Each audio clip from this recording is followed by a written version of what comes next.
Hello everyone and welcome to iCritic Live. This is the podcast where we talk about entertainment, pop culture, and life in between. I'm your host, Kevin T. Rodriguez, film critic of iCritic.net, and thank you so much for spending a few minutes of your time here with me today. Now, you might have noticed that the podcast has been a little stale recently in the sense that there's not been much going up. Well, I've been sick. It's flu season.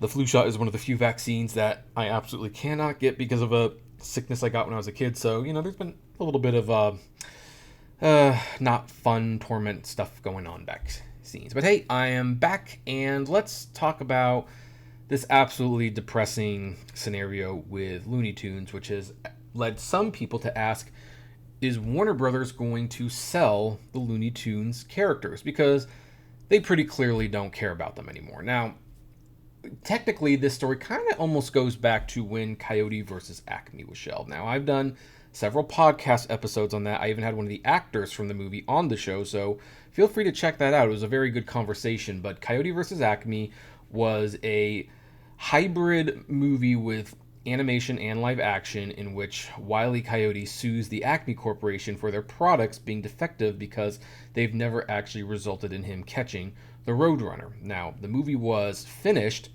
By all reports, the test screenings were good, but David Zaslav, the new CEO who came in at the time, and he's still the CEO, decided to shelve the movie for tax purposes. Like, it was going to take a tax write-off instead of releasing it. Now, Coyote vs. Acme is not the only thing that was scrapped. Batgirl was also scrapped, although technically speaking, that movie was not finished.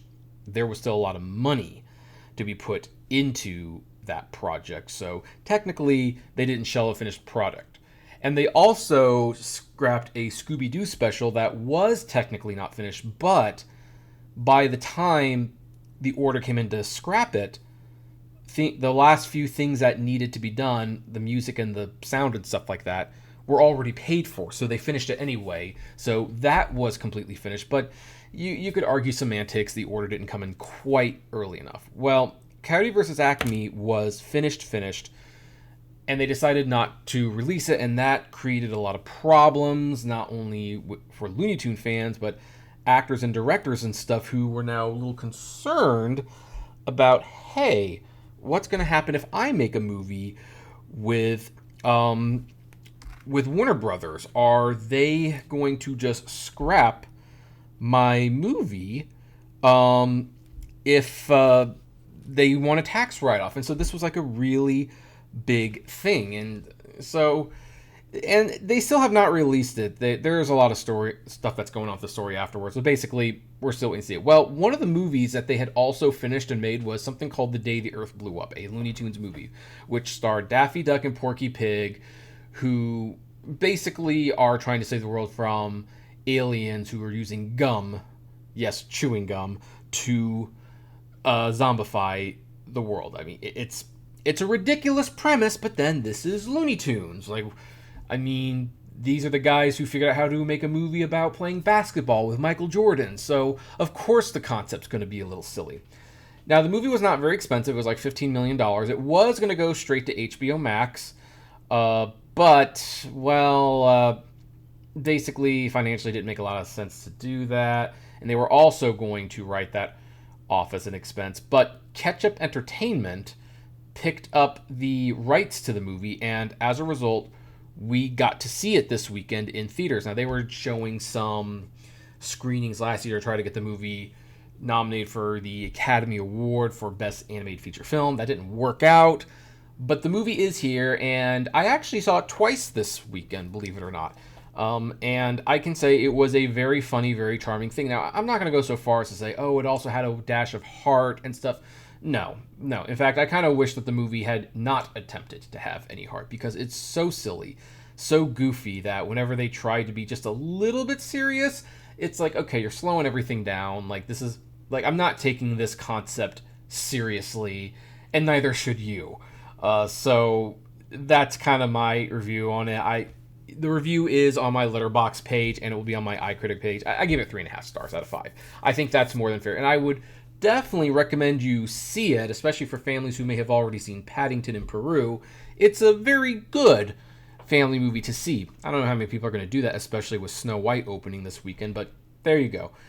That being said, the movie did not exactly light the box office on fire. It grossed about $5.3 million worldwide, 3.1 of which was from America. And strangely enough, on the day that this movie opened, in what should be like a good little advertisement to go to Max and watch some old Looney Tunes shorts, Warner Brothers removed all the Looney Tunes shorts from Max. Very, very strange. Like, what the heck are you doing? And while Warner Brothers did make a statement a while ago to the effect that we are trying to rejuvenate the Looney Tunes brand, there's really not a lot of evidence that that's what's happening.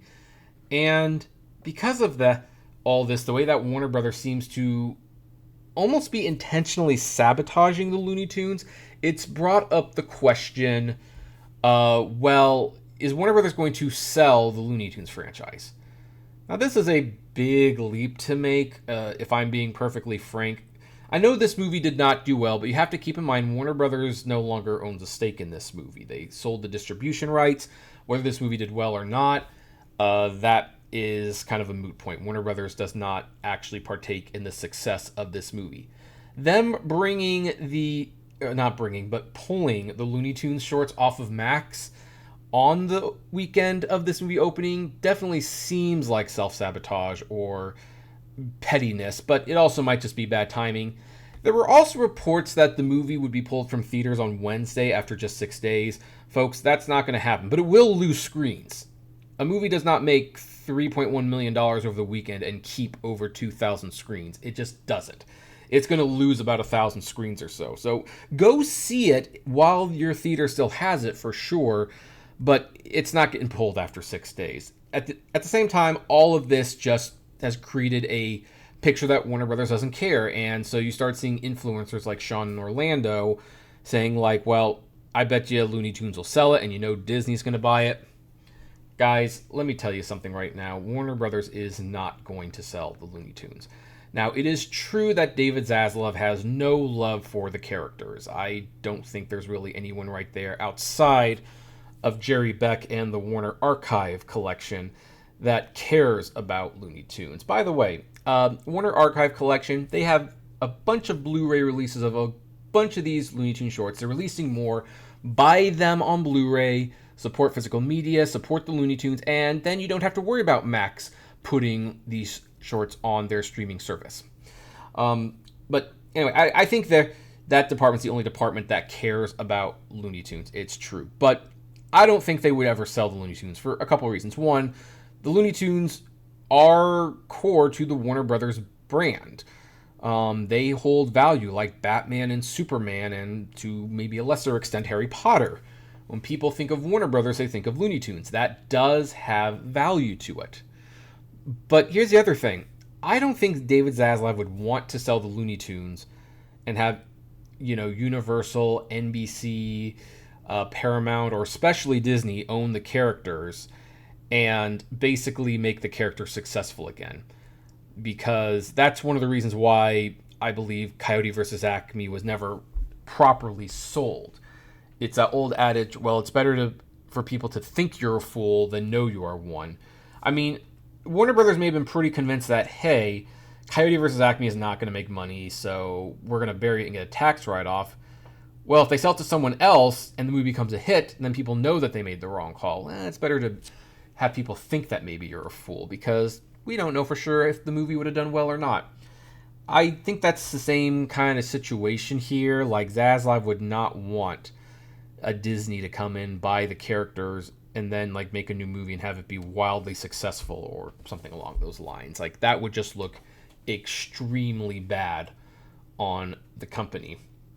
But here's the other thing. I don't think the shorts being pulled from Max is the last we're going to see them. In fact, if anything, because Warner Brothers has been licensing their content to things like places like Netflix and stuff, I bet you're going to see the Looney Tunes shorts show up on something like Tubi, like a free-to-stream service where a little bit of extra money is brought in as a result of licensing. And who knows, the shorts might even pop up on YouTube, because Warner Brothers is experimenting with putting old movies and stuff on YouTube, where unless you're a YouTube Premium member, then there's some ads that play, and so they pick up a little extra money that way. I do agree that it is a dark day for the Looney Tunes. Like, I would have loved to see this movie make at least $10 million. I was hoping it could make $10 million just to show, like, hey, look, this movie was only $15 million. It made $10 million the opening weekend. That means it's definitely going to be profitable. Why don't you make more movies like this, and you could start rebuilding the Looney Tunes brand that way? But they didn't do that, or didn't do that, I should say. And it should be noted that Ketchup did not have much of a marketing budget. Like, the $3.1 million that it made, that's basically word of mouth.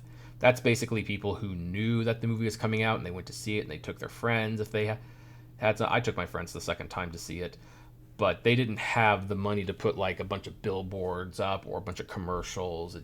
So it's probably a little bit more impressive. But had they been able to do some marketing, maybe it would have made $15 million on the first weekend. I don't know. But I don't think Warner Brothers is going to sell the Looney Tunes. I think they are mishandling them for sure. But kind of like how Disney keeps the Muppets, even though they don't really know what to do with them, it's still an asset for the company. They still have them. You never know when a booking.com will come along and maybe they'll want to license the Looney Tune characters, and that's a little bit of extra money that Warner Brothers Discovery gets at that point. But we don't know what they're going to do. In the meantime, my recommendation is, if you like the Looney Tunes shorts, buy the Blu-rays from Warner Archive, because they're very good discs, and now you have the shorts. And also, if you like Looney Tunes, if you like silly humor and stuff like that, then yes, go see The Day the Earth Blew Up. You might not have very long to see it, but take a chance on it. I think it's pretty good myself. And for everyone else, if this is your first time here listening to this podcast, I'd like to know what your thoughts on all this are. If you are listening to the podcast in a place that lets comments be posted. Otherwise, if you like what you hear, why don't we make it official and you can become a subscriber? We're on Spotify, Apple, Deezer, all of the major podcasting elements. Elements. This is the hard part about doing it live. The stutter gets in the way. All the podcasting streaming services. And I'll see everyone else at the movies. Take care, everyone. Hey, you made it to the end. Thank you so much for making it to the end. Just a few more things. First of all, the names that you see on the screen, these are our Patreon and YouTube member supporters. And I thank each and every one of them. Their support helps me make exclusive videos for Patreon and YouTube members, as well as keep the channel running. And of course, is just of huge kindness to me. Also, don't forget to check out the iCritic-led podcast on Spotify, Apple, Google, Deezer, whatever podcasting service you listen to. It is there. We definitely want to see you there. And hey, there's also other videos that you can check out. So, check out these other channels, these other videos, especially that one. I think that's a really good one.